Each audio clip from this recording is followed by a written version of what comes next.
हाँ तो नमस्कार प्रणाम, हम जेपी यादव।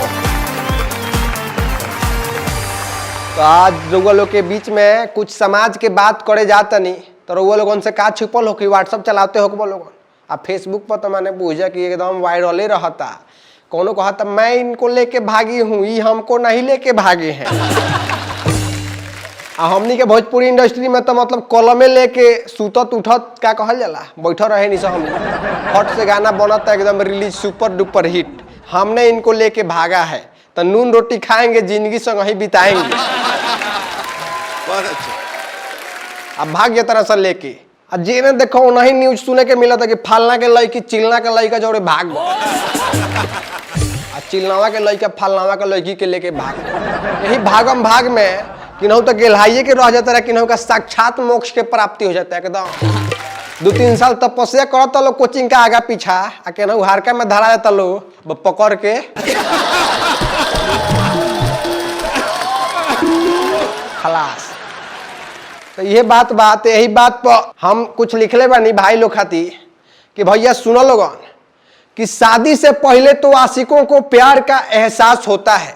जाने का पीछा पगलाइल बारो लोगन ओकरा बारे में कुछ जान जा लोगन कि आखिर मिले वाला का बालात जूता मिली और कुछ भेटाए वाला बा ना।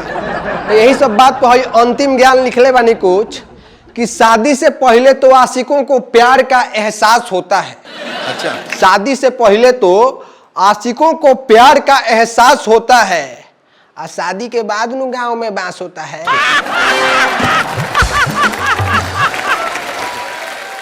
तो जहाँ खाली फसल कौनो देवता मुन बचावे ना वाइलो। तो ऐसा घटना जेकरा जोड़े भी घटत हुई हकीकत बात हम बताओ तनी। जौना का प्यार में तो लोगन पगलाइल बड़ लोगन ओकर सच्चाई सुनो लोगन कि किन्हू के 8 बजे, किन्हू के 10 बजे, किन्हू के 8 बजे, किन्हू के 10 बजे, किन्हू के 12 बजे ले याद करतिया। आ जौना के पीछे तू पगलाइल बड़ उ खाली तोहरे ना तारा जैसा 4-5 जना के जिंदगी बर्बाद करत।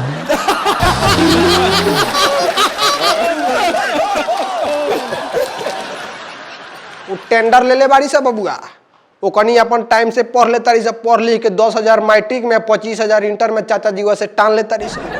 आई लो टाना तलो जाके बंगलोर में लोहा आ ना तो कोनो दलाल का थोरू चले तलो सीधा दोहा। और जब नौकरी का नाम पर जब बकरी चरवाव तरह से तो सीधा कहता लो मोदी जी मैं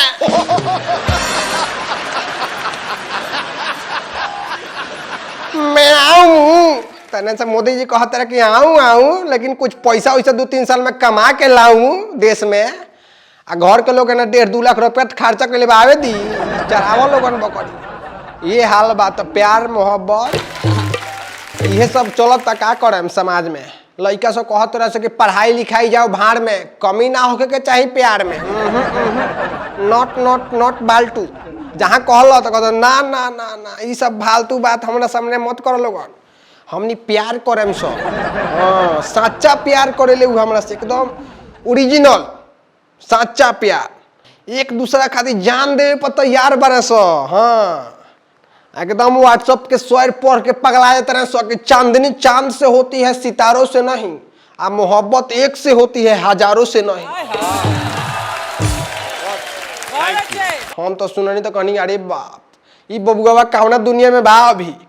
अभी लड़का राम तो पूछ जाए कि प्यार में पगलाइल बने आ लड़की लिपस्टिक मार के एकदम इंस्टाग्राम पर लाइन में लगैले भी है कि कौना कौना के सिलेक्ट करी रे प्रोफाइल चेक करत। अच्छा 4 जगह का जोड़े फोटो लगैले बा मलगर और 15-20 जना से बतियातिया एकदम पगलाइल बने। बाबू रिप्लाई इतना लेट क्यों कर रही हो, किसी और से बतिया रही हो का?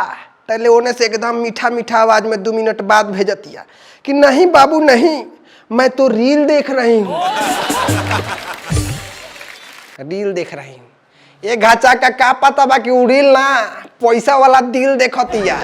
इनका लगे पैसा का नाम पर बुझ जाए कि 1500 कर्जा बा देह पर। रोहितवा के रिचार्जो कराई है तो रोहिते भैया कराई है ना तो बस वाईफाई मांग मांग के घींचत रहे दिन। तो ये वाला शेर जौन है बा कि चांदनी चांद से होती है सितारों से नहीं है, मोहब्बत एक से होती है हजारों से नहीं। एकदम डिलीट कर दो सब, जाके अपना दिमाग का गैलरी में से एकदम डिलीट कर दो, एक बार रीस्टोर मार दो सब बोले। हमार वाला है याद कर लो, अगर जीवन में खुश रहे के बाद तो हमार शहर तो जेपी भैया कहते हैं कि सच्चा प्यार जीव के जंजाल बा, सच्चा प्यार जीव के जंजाल बा, खुश उहे बा जौना के लगे 4-5 गो मार।